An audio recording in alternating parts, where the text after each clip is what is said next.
माया दीदी, कल वकील साहब आ रहे हैं वसीयत के कागज लेकर। माँ बाबूजी की अंतिम इच्छा थी कि वसीयत जब पढ़ी जाए तब आप भी वहां हो, और वकील साहब ने भी आपकी मौजूदगी में ही वसीयत पढ़ने के लिए कहा है।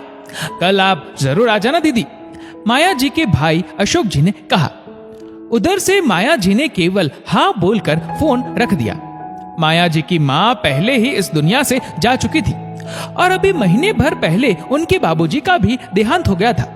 माँ बाबूजी हमेशा बोलते थे कि संपत्ति में हमारी बेटी का भी बराबर हक होगा। माया जी को पता था बाबूजी ने वसीयत में उनका हिस्सा भी रखा है, तभी उनको उनके भाई बुला रहे हैं। माया जी 2 भाइयों की इकलौती बहन थी। उन्हें अपने भाइयों से सिर्फ प्यार और सम्मान चाहिए था, इसके अलावा कुछ नहीं। दूसरे दिन माया जी अपने पिहर पहुंच गई। माया जी जब कार से उतरी, उन्होंने एक भारी भरकम सूटकेस भी कार से उतारा। उस सूटकेस को देखकर माया जी की बड़ी भाभी, जो छत पर खड़ी थी, जल्दी से भागकर अपनी देवरानी के पास जाती है और बोलती है, देखो सुशीला, हम दोनों के पतियों की आंखों से आज पट्टी खुलेगी अपनी बहन के निस्वार्थ प्रेम की, जो बोलते रहते हैं कि उनकी बहन अपना हिस्सा कभी नहीं लेगी, अपने भाइयों के लिए सब कुछ छोड़ देगी, क्योंकि उनकी बहन तो पहले से ही पैसे वाली है। और उस बहन को देखो, जैसे ही वसीयत पढ़ने की तैयारी शुरू हुई, अपना बसेरा करने के लिए आ गई।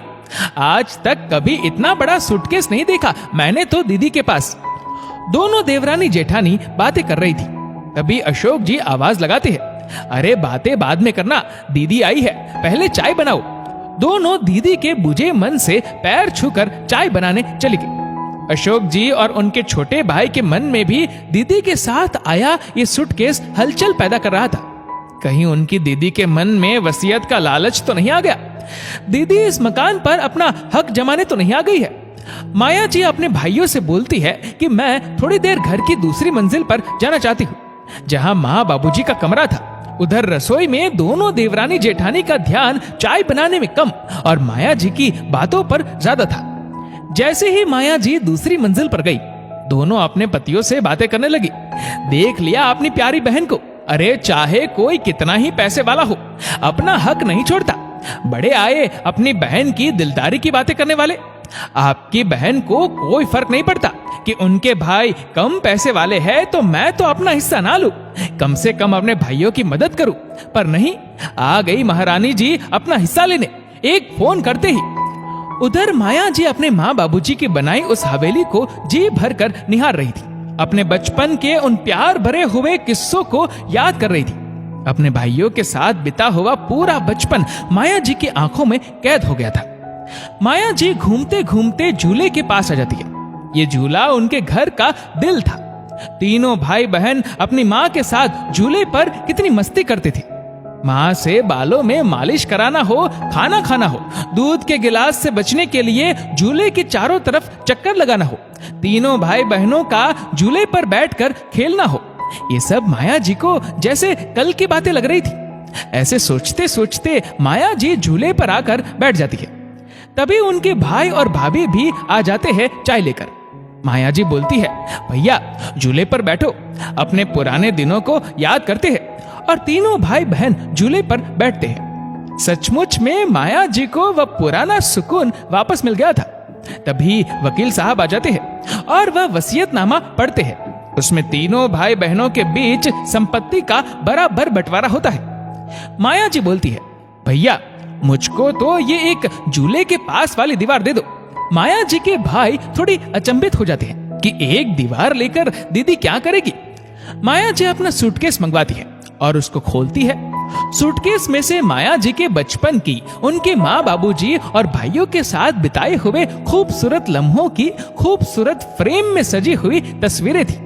माया जी उन तस्वीरों को झूले के सामने वाली दीवार पर लगा देती है। माया जी के भाई और भाभी भावुक हो जाते हैं। उन तस्वीरों में हंसता मुस्कुराता हुआ एक अटूट बंधन में बंधा हुआ परिवार था, जिसमें उनकी जिंदगी के वह सब पल थे जो उन्होंने साथ में बिताए थे। कुछ भावुक पल, कुछ शरारती पल, कुछ माया जी के विदाई के पल, कुछ राखी के पल, कुछ माँ बाबूजी के साथ बिताए हुए पल, जिसके प्यार को कोई भी संपत्ति का कागज दूर नहीं कर सकता था। माया जी बोलती है, आप जब भी झूले पर बैठोगे भैया, आपको हमारी ये मधुर स्मृतियां हमेशा हमारे बीच हमारे पावन स्नेह की याद दिलाते रहेंगी। मुझको संपत्ति में हिस्सा नहीं भैया, स्मृतियों के किस्से चाहिए। ऐसा बोलते हुए माया जी की आंखें भर आई और तीनों भाई बहन गले मिलकर रो दिए। इन आंसुओं में भाइयों के सारे गिले शिकवे दूर हो गए।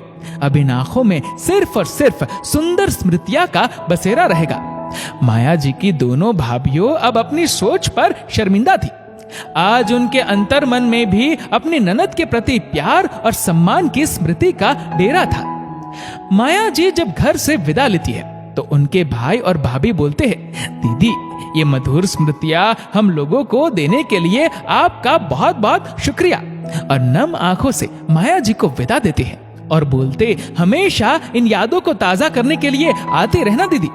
बेटियों को अपने मायके से सिर्फ मीठी और मधुर यादें ही चाहिए। वह अपने आप को मधुर स्मृतियों में सजाए हुए रखना चाहती है, अपने मायके में, अपने भाइयों के दिलों में।